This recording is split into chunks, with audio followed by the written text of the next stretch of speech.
الترشيحي لرئاسة المجلس البلدي لمدينة بيروت.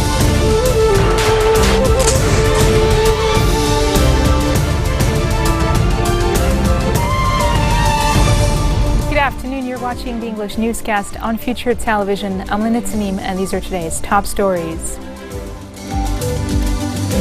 U.S. President Barack Obama meets with Saudi Arabia's King Salman ahead of a summit meeting of Gulf Arab leaders in the Saudi Arabian capital, Riyadh. A fresh national dialogue session ends with rival political leaders inching closer toward a deal on reactivating the parliament. And a fresh national dialogue session ends with rival political leaders inching closer toward ISIS tightens the news on a government-held enclave in eastern Syria overrunning part of the city of Deir ez-Zor and advancing on its vital airbase. U.S. President Barack Obama has met with Saudi Arabia's King Salman ahead of a summit meeting of Gulf Arab leaders in the Saudi Arabian capital, Riyadh. Obama comes to the world's top oil exporter for a fourth time as president, hoping to reassure it and other Gulf allies of Washington's commitment to their security and to seek ways to reduce sectarian tensions in the region. The Gulf Cooperation Council sees Iran as a threat to their security and say its involvement in Iraq, Syria, Lebanon, and Yemen has fueled conflict and deepened sectarian divisions. That tension surfaced again on Wednesday when Iran's supreme leader Ayatollah Ali al-Khamenei attacked Riyadh's attempts to isolate its ally, Lebanon's Hezbollah movement, in a series of fiery tweets. Before Obama met with King Salman, U.S. Defense Secretary Ash Carter held talks with his Gulf Arab counterparts on ways of countering Iranian influence and fighting the Islamic State group. We're working together to develop a blueprint for a regional ballistic missile defense architecture, We've also collaborated in almost 40 exercises together since Camp David, practicing integrated air and missile defense, combined arms, tactical air operations, special operations, and maritime operations. And we've made important strides in providing the GCC nations with critical defense equipment. Over $33 billion worth since last May, including over 66,000 precision-guided munitions to support urgent GCC operational requirements such as the counter-ISIL campaign. A fresh national dialogue session has ended with rival political leaders inching closer toward a deal on reactivating the parliament. Speaker Nabih Berri will be making contacts by the end of the week in an effort to resume legislative work. Talks also focused on a new electoral law with political leaders failing to reach a breakthrough.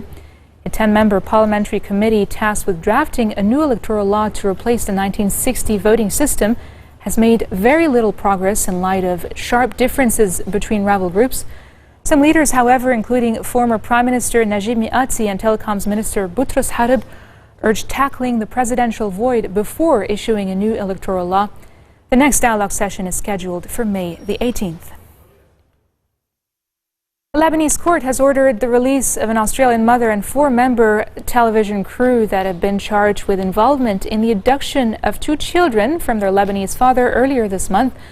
The order came during a fresh hearing at the Baghdad Justice Palace after the father, Ali Al-Amin, agreed to drop the charges against his estranged Australian wife, Sally Faulkner, and the crew of the 60 Minutes program. Mount Lebanon Judge Rami Abdullah has postponed Monday's hearing to allow Faulkner and Amin to reach an agreement over the child custody battle over their children, Noah, 4, and Layla, 6. 5 Australians, including the children's mother, and 4 staffers of the Australian TV show 60 Minutes, 2 Britons and 2 Lebanese were detained over the abduction of the children earlier this month from a Beirut suburb. They were freed and returned to their father the next day. Interior Minister Nuhad al-Mashnouk has announced the postponement of municipal elections in an East Lebanon village that were set to be held next month over administrative reasons. He said in a statement that the municipal and Mukhtar elections in Torbol, located in the Zahle district, have been postponed to an unspecified date. The reason behind the postponement, Mashnouk said, was to finish administrative work to allow for elections to take place in the nearby village of Shabi Faour, which was established 5 years ago.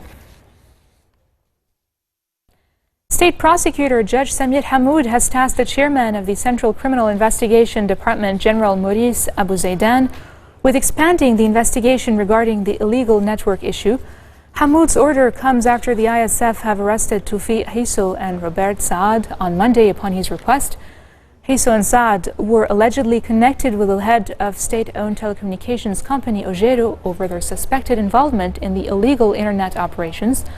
Last week, the ISF Cyber Crimes Unit raided the offices of Hisso's company THGV in the Starco building in Barbour, where internet servers belonging to Ojero were found hidden in water tanks on the roof.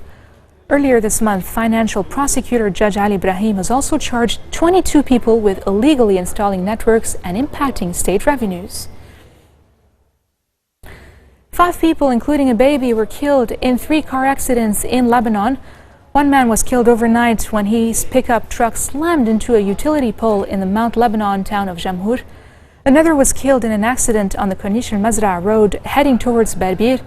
And 3 Syrians were killed after being struck by a car on the western side of the Nahr Ibrahim highway north of the capital. The 3 victims were identified as a 2-month-old baby, his mother, and another woman.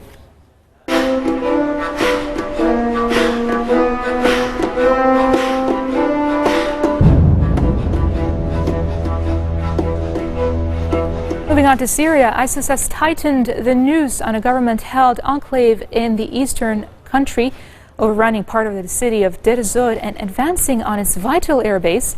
This is according to the Syrian Observatory for Human Rights.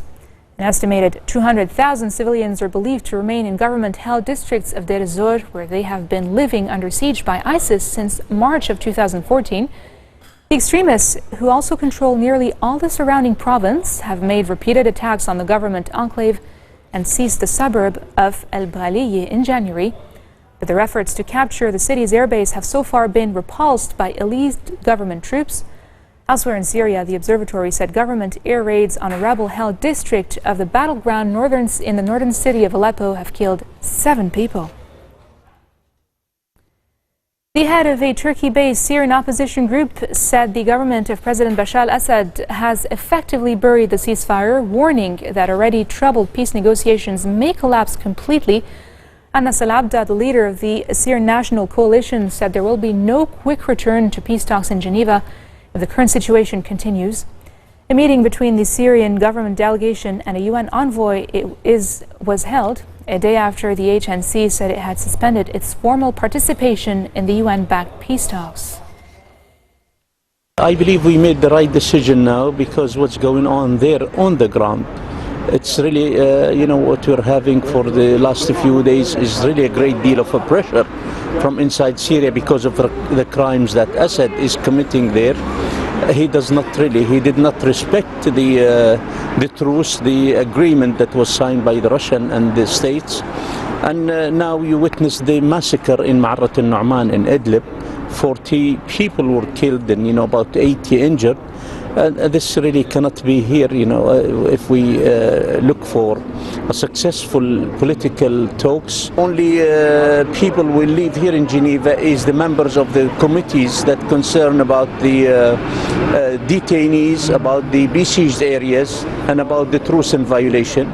These people will be here to discuss things, but negotiation now is really postponed until we get something, and the solution is on the ground there in Syria, but the keys are outside. The states and Russia can really play a big role in bringing us back here to continue these political talks. We're not walking away from the negotiation. We are really willing to continue the negotiation, but something has to be done on the ground in Syria. How can we come here and talk about political solution and our women and children in the prisons of Assad? How can we really talk about political solution and every day we lose children who starve to death? This cannot be happening. Coming up next, Hillary Clinton and Donald Trump move a step closer to securing the Democratic and Republican tickets for U.S. President. Stay tuned.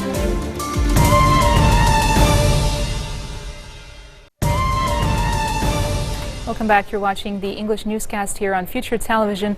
Yemen's Houthi rebels and their allies have agreed to join delayed peace talks in Kuwait after the UN assured them that pro-government forces will abide by a ceasefire.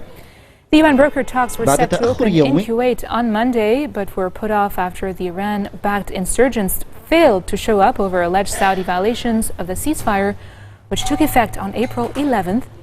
Kuwait's information ministry said the talks, the most important attempt yet to resolve Yemen's devastating conflict, will now open on Thursday. Just yesterday, UN Secretary General Ban Ki-moon had urged Hadi's government and the rebels to work with his envoy, Ismail Ould Sheikh Ahmed, so that talks can start without further delay. Moving on to Africa, Ethiopia has declared 2 days of national mourning for 208 people killed in cross-border cattle raids, during which the government says more than 100 children were also kidnapped. Last week's raids happened in 3 districts of Gambela in the country's west when attackers from neighboring South Sudan crossed into Ethiopia. Gambela straddles the border of the 2 nations and is home to more than 280,000 South Sudanese refugees fleeing a civil war that has raged for more than 2 years now. Donald Trump and Hillary Clinton, the Republican and Democratic Party frontrunners for U.S. presidential nominations, have won their respective primaries in New York State. Trump easily won his nominating contest on Tuesday, moving closer to capturing enough delegates to clinch the nomination and avoid a contested convention in July.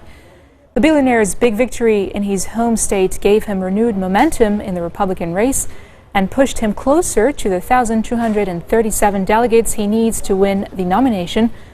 Clinton also won in New York, which he once represented in the U.S. Senate, blunting the momentum of rival Bernie Sanders and taking a big step towards wrapping up the nomination. This marks the end of our bulletin for today. Now for a recap of our top stories. U.S. President Barack Obama meets with Saudi Arabia's King Salman ahead of a summit meeting of Gulf Arab leaders in the Saudi Arabian capital, Riyadh.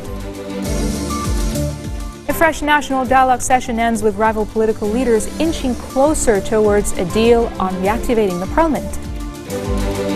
And ISIS tightens the noose on a government-held enclave in eastern Syria, overrunning part of the city of Deir ez-Zor and advancing on its vital airbase. Those are your top stories for this Wednesday. I'm Linda Tamim, and I thank you all for watching.